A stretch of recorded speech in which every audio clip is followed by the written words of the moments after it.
Hello, नमस्ते, आदाब, सत श्री अकाल। Welcome to our channel doctor Dimple homeopathic. Uterus fibroid जो एक फीमेल के अंदर आजकल ये जो बीमारी है बढ़ती जा रही है, जिसको लेके एक फीमेल बहुत ज़्यादा टेंस रहती है, स्ट्रेस रहती है और फिर डिप्रेस हो जाती है।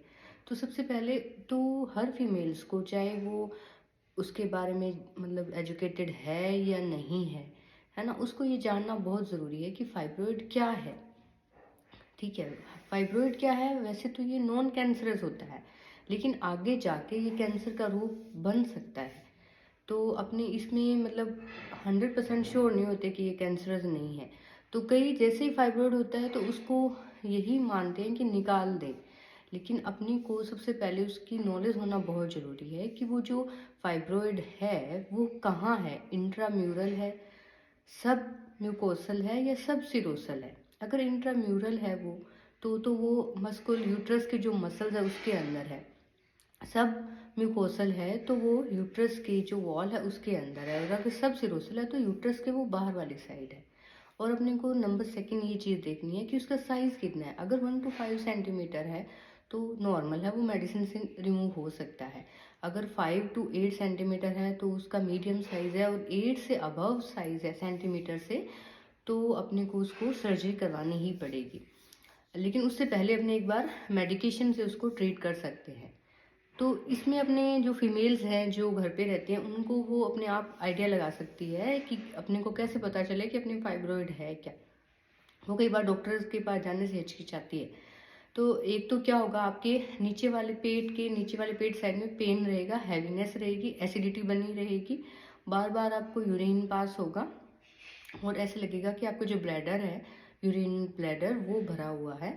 और क्रैम्प्स वगैरह भी आएंगे पेट में। और जब पीरियड्स का टाइम होगा तो हैवी ब्लीडिंग भी होती है और कई बार क्लोट्स भी आते हैं। ये ज़रूरी नहीं है कि यही सिम्टम हो सारे, इनके विदाउट भी आपके फाइब्रॉइड हो सकता है, जो आप पैल्पेट करके देख सकते हो अगर वो साइज उसका बड़ा हो तो। वैसे तो इसका जो डॉक्टर ही चेक करते हैं इसको पीवी के थ्रू कि फाइब्रॉइड है या कितने साइज का है, और बाद में अपनी यूएसजी करवाते हैं। तो घर पे अपने ये सिम्टम आ रहे हैं तो आपको जल्दी से जल्दी डॉक्टर को कंसल्ट करवाना बहुत ज़रूरी है।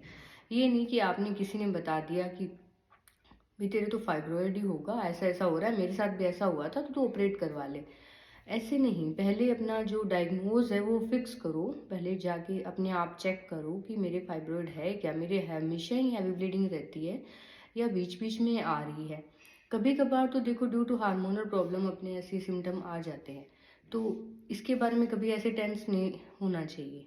और कभी ये मैक्सिममली ऐसे हो रहा है कि आपकी 15 डेज तक या 10 डेज तक ब्लीडिंग रह रही है और क्लोट्स आ रहे हैं, इसका मतलब थोड़ा सीरियस है केस, है ना। तब आपको थोड़ा डॉक्टर के पास कंसल्ट करना चाहिए, डॉक्टर से ट्रीटमेंट लेना चाहिए, डॉक्टर से एडवाइस लेना चाहिए कि अब मेरे को क्या करना है।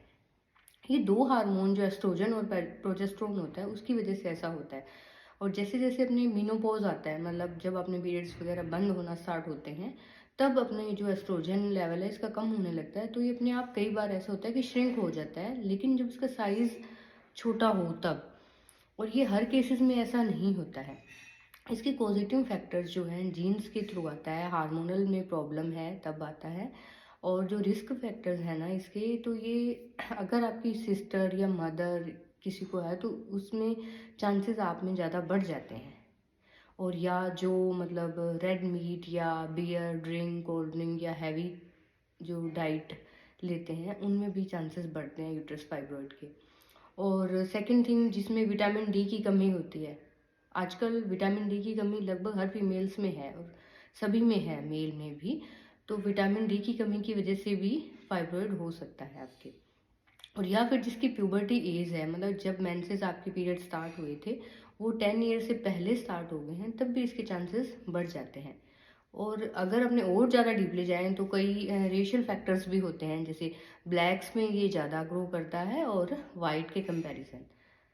तो इस चीज़ का आपको ध्यान होना चाहिए। और इसमें डाइट अपने को क्या लेनी है, विटामिन ए सी डी, ये विटामिन आपकी बॉडी में होना बहुत ज़रूरी है। लीफी वेजिटेबल्स आपको खाने हैं, जिससे क्या है आपका जो डाइजेस्टिव सिस्टम है वो अच्छा बना रहे और यूट्रस है जो वो स्ट्रॉन्ग बना रहे। तो यूट्रस फाइब्रॉइड है उसको लेके डरना नहीं है, उससे लड़ना है, उसको ठीक करना है मैनेजमेंट के साथ। और होम्योपैथिक में, सभी पैथीज में इसका ट्रीटमेंट है, ऐसा कोई पैथी नहीं है जिसमें इसका ट्रीटमेंट नहीं है, लेकिन होम्योपैथिक में इसका बहुत अच्छा ट्रीटमेंट है। क्योंकि आई एम होम्योपैथ तो मैं होम्योपैथ ही प्रेफर करूँगी। होम्योपैथिक में इसका बहुत अच्छा ट्रीटमेंट है according to your size of uterus fibroid. अगर आपका साइज अगर नॉर्मल है, मीडियम है, तो अपने इसको क्योर कर सकते हैं। अगर फुल साइज है तो उसको रिमूव करवाना ही पड़ता है। ओके, तो अपना ध्यान रखिए, अपने आप को चेक करते रहिए। ये आज के टाइम में जब चाइल्ड बियर एज होती है तभी हो रहा है। तो अपना जो 30 से 45 की एज की फीमेल है उनको इन चीज़ों का ध्यान रखना चाहिए, अपनी डाइट का भी। Okay, take care, bye bye.